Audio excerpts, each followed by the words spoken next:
Hello guys, in this video tutorial I'm going to show you how to deactivate your Facebook page. Also, if you are interested in Facebook marketing, like how to grow and make more money from Facebook, check out our free Facebook resources and sign up for a free newsletter below. Alright, but now let me show you how to deactivate your Facebook page. First you're gonna click your profile picture on the top right corner. Then you're gonna click Settings and Privacy. Click Settings.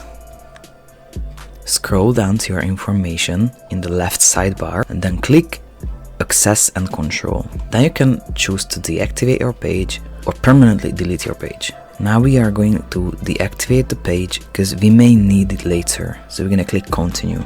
Then Facebook is going to require your password. Then you have to click Continue again.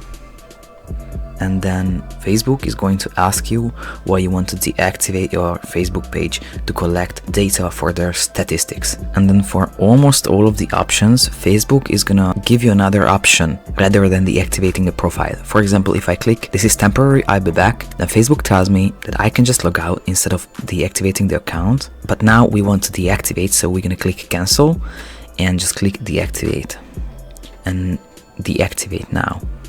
And that was it. Our profile is deactivated and you can also reactivate it anytime. Alright, so all in all, this is how you deactivate your Facebook page. I hope you found this tutorial useful. If you want to get access to our Make More Money with Facebook checklist for free, or the Facebook page growth checklist and other Facebook marketing resources and deals, make sure to check the links in the description below.